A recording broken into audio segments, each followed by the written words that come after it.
karya dari seniman-seniman Afrika. Dan di situ kelihatan bagaimana seni rupa Benin, seni rupa dari negara-negara Afrika itu ditangkap oleh seniman-seniman modern dan diteruskan untuk memanusiawikan kehidupan global ini sesudah revolusi industri.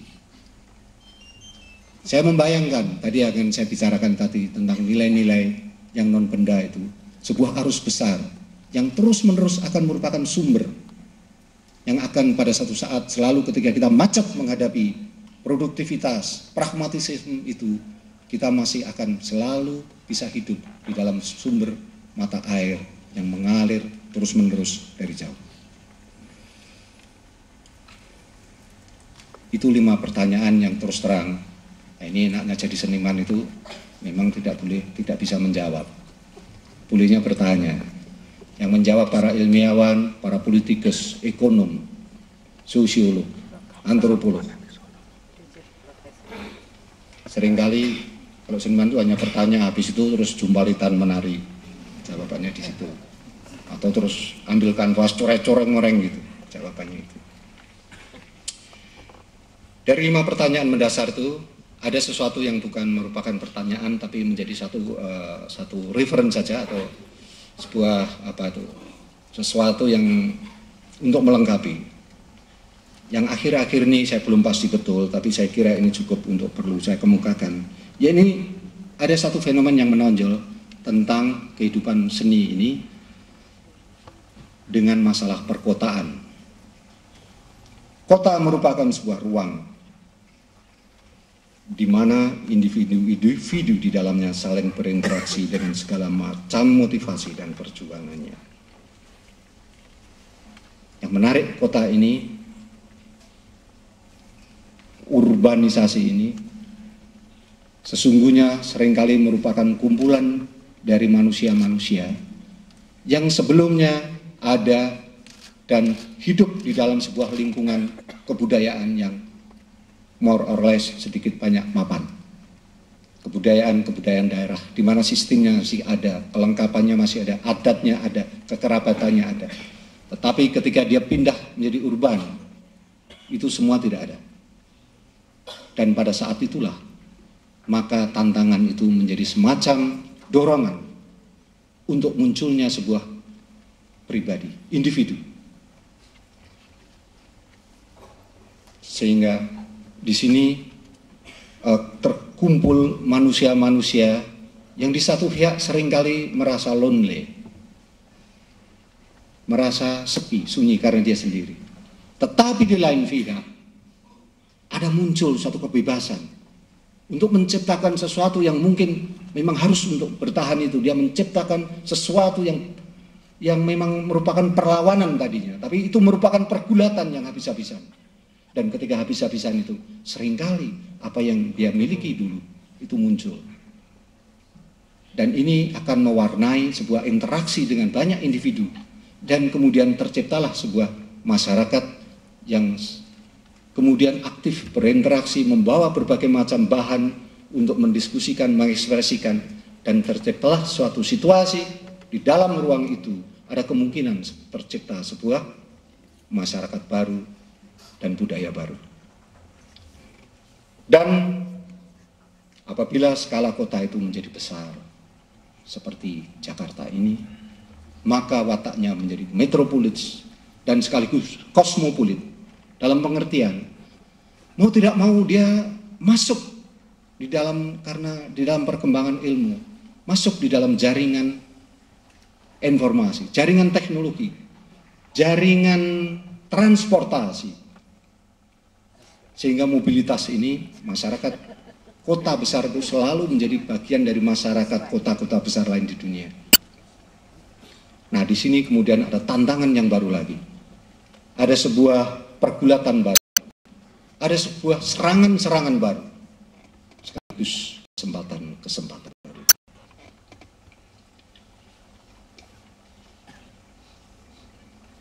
Maka seringkali kota ini nampak menjadi sangat kejam, Seringkali ada kutub ekstrim. Kamu akan menjadi loser atau winner.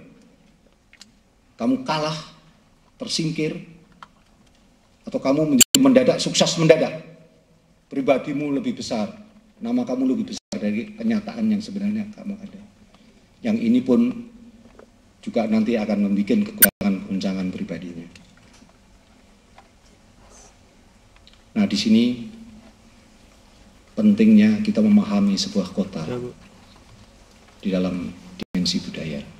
Sebab kalau tidak ada usaha-usaha, maka kota ini akan dengan gampang menciptakan sebuah budaya kekerasan. Karena semakin banyak orang yang tidak merasa digagalkan, maka instingnya itu akan sebuah insting perlawanan yang nothing tulus. Maka tidak berlebihan kiranya bila kota seperti Jakarta ini harus memiliki sebuah pendidikan seni.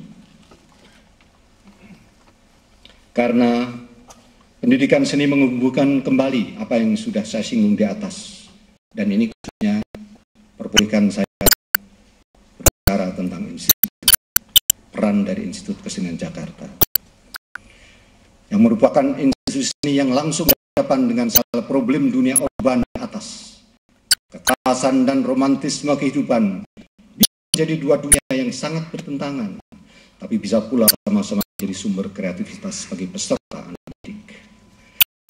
Untuk ini perlu di dalam itu terus-menerus meninjau apakah kurikulum kajian selama ini sudah cukup proporsional untuk menjawab tantangan atas dan apakah kita perlu memperbaiki. Terus terang ketika IKJ dulu dibangun oleh Dewan Kesenian Jakarta, yang dimana tokoh-tokoh almarhum Asrul Sani, almarhum D. Jayakusuma, Sumanjaya almarhum, dan semua tidak bisa satu-satu. Pada saat itu sungguh sesuatu yang sangat visioner. Satu tentu bisa film.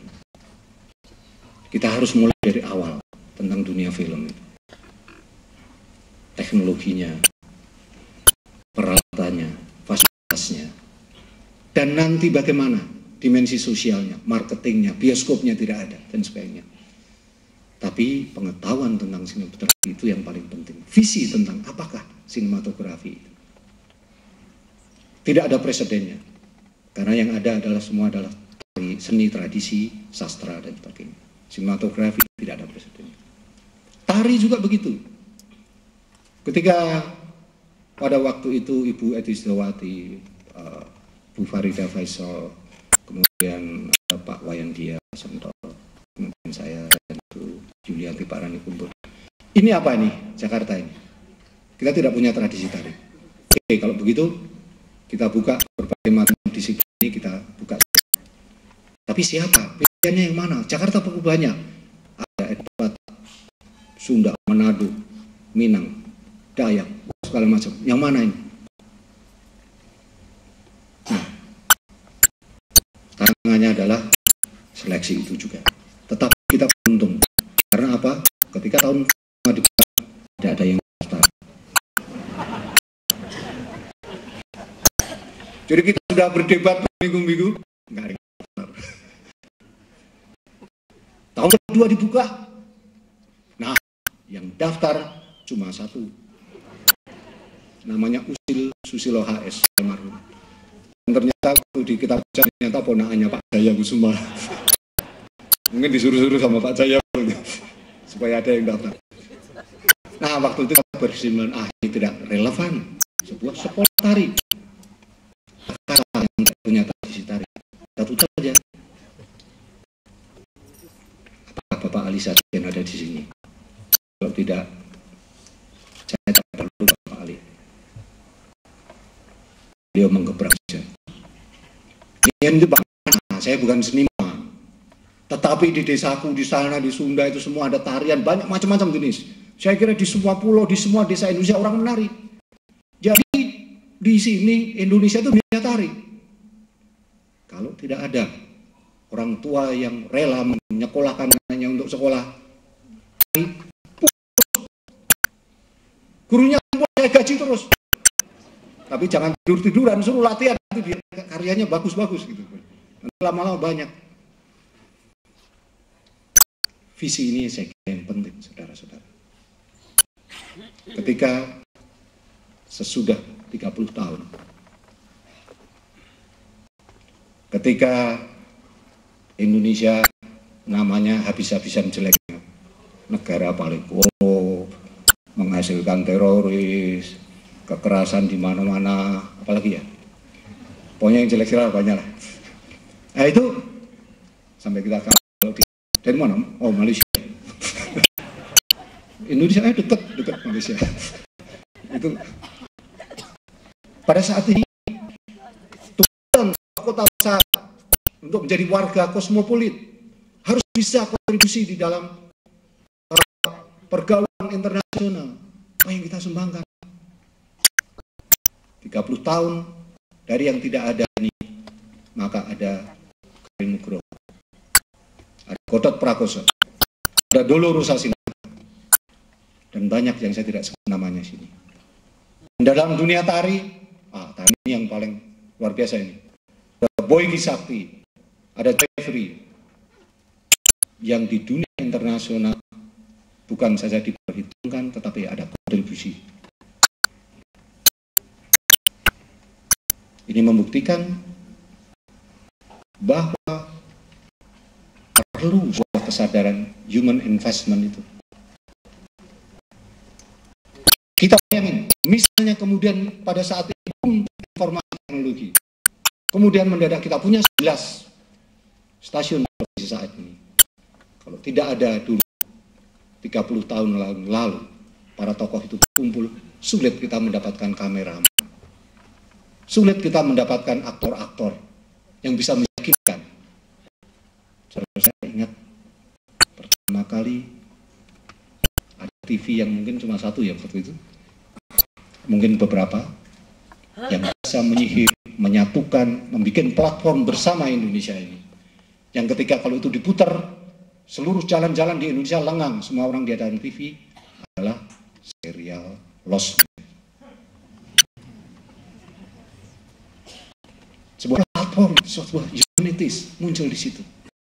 Kita tidak hanya memutar film Dallas atau apa itu Eden dari Australia itu, yang ketika waduh bintang filmnya orang Australia mungkin nggak ngerti, kumpul di sini kayak Dewi turun semua orang. Malu kita, tapi untung pada saat itu ada investasi luar biasa, Lost Man, yang kemudian tradisi itu berkelanjutan. Ada Sidul, anak sekolah, dan semuanya banyak. Kalau platform ini, vision ini tidak ada yang inovasi ini tidak ditaruh, maka orientasi tidak ada, akan kacau balau. Maka kameraman siap. Ketika boom, majalah, surat kabar, graphics designer siap. Ketika itu kita akan lihat, contohnya banyak nih yang di sudut sini nih. Ada Matias Mucus, ada Eng Saptadi, Kresno, Herman Nganto, wah lengkap sini. 150 alumni dan mereka masih aktif di dalam dunianya.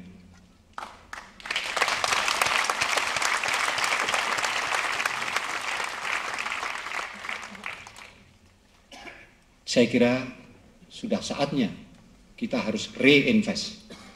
Kalau tidak lelah nanti tahunan TV kita itu. Repot nanti para direktur punya visi yang dahsyat-dahsyat seperti Pak Eswati kalau tidak ada yang membantu. Kalau tidak lagi ada satu aktor-aktor yang hebat.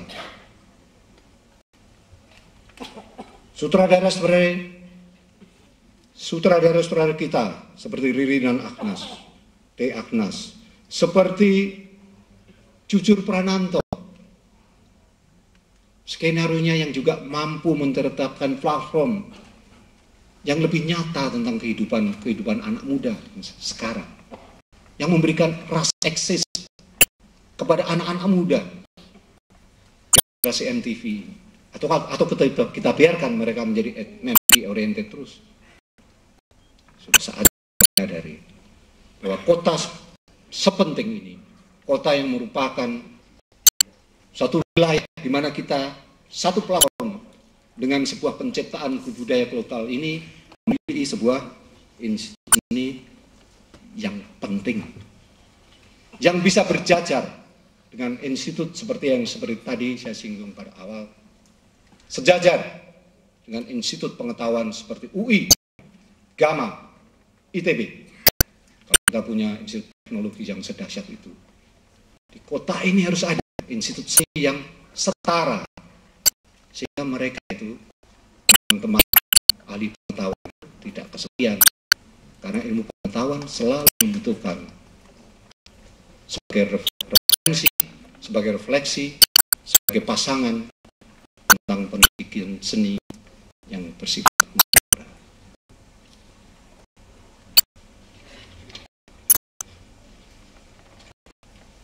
Terima kasih.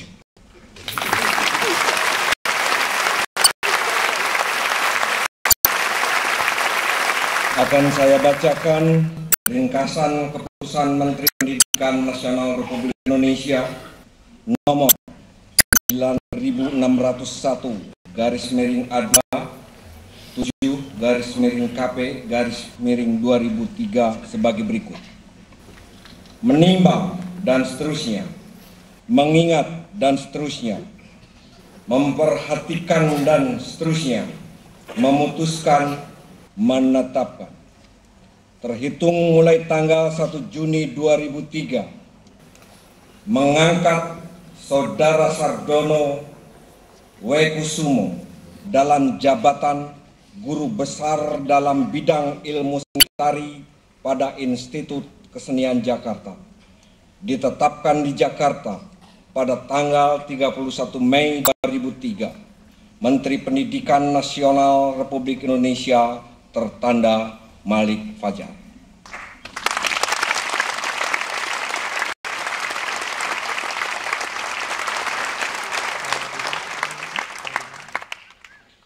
Dengan diterbitkannya surat keputusan ini, maka Institut Kesenian Jakarta telah menambah jumlah guru besarnya. Pada kesempatan ini pula, perkenankanlah saya selaku pejabat Rektor Institut Kesenian Jakarta mengucapkan selamat kepada Profesor Sardono W. Kusumo, dan dengan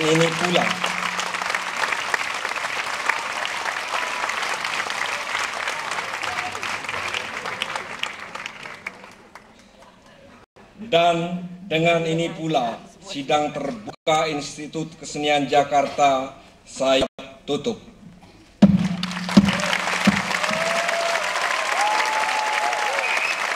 Ini acara pengukuhan yang penuh dengan sweet luar biasa. Belum pernah saya menghadiri acara pengukuhan guru besar dan profesor yang semeriah ini. Kita akan mempersilahkan Senat Akademik serta Dewan Guru Besar Institut Kesenian Jakarta untuk meninggalkan ruangan upacara, dan sekali lagi kami mohon perkenan para hadirin sekalian untuk berdiri.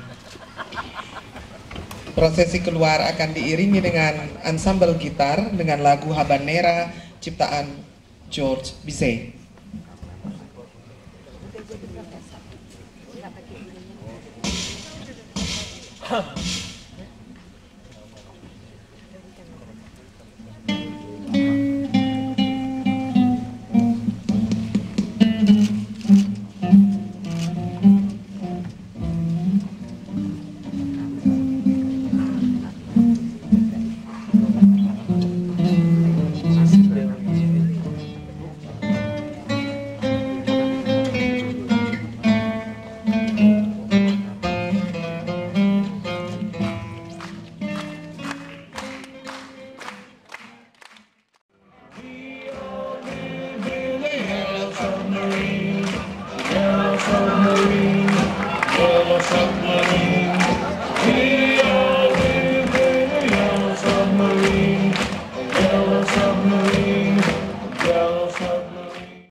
Sardono jadi profesor,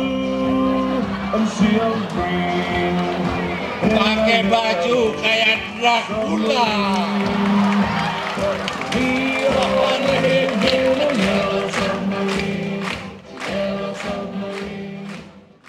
kenapa Julius Submarine waktu itu Pak Ali Sadikin mau turun selesai jabatannya, kita mengucapkan terima kasih. Saya Kang Atun waktu itu, Mas Ramadan KH, Ketua Sekjen dari Dewan Kesenian bilang, bikin apa ya Sardono ya? Iyalah kita bikin sebuah kapal yang girang, lagunya Beatles itu cocok saya bilang. Jadi kemudian terjadi sebuah, kita ngumpul-ngumpul seluruh mahasiswa, pemainnya 200 orang. Itu mahasiswa ini semua, ini yang sudah sekarang ini beranak pinak ini. Big applause for Yellow Submarine dan seluruh alumni IKJ. Mas Don, ini kan dulu Anda pernah berkontemplasi mengenai satu karya yang Nobody's Body, ya kan? Itu dimulai dengan perenungan wajan, ya kan? Bisa cerita sedikit kenapa wajan begitu menarik? Dulu sebenarnya ketika itu karya ini karya terakhir saya itu di commission, jadi dipesan oleh Art Center Singapura yang hebat itu. Untuk pembukaan dia minta saya untuk menyusun karya yang oke, karena saya berpikir akhir-akhir ini menarik sekali untuk berbicara tentang masalah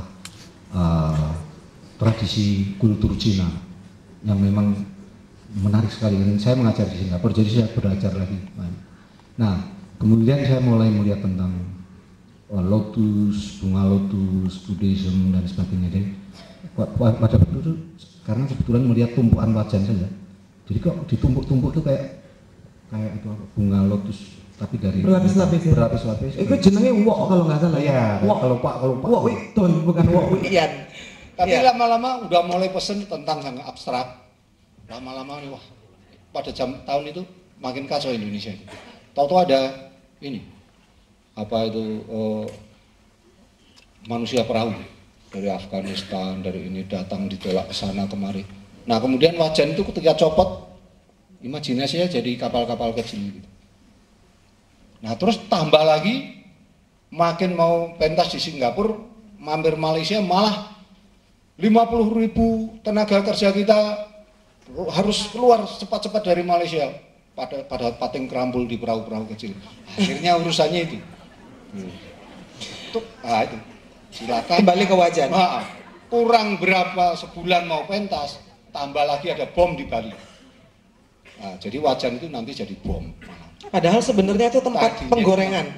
Jadi kira-kira gitu. Jadi nanti saya juga di sini harus agak menyinggung sedikit nanti ketika mau minta pentas di sini dalam kaitan ini, ada hal baru yang muncul. Yang aneh itu sekarang apa tuh?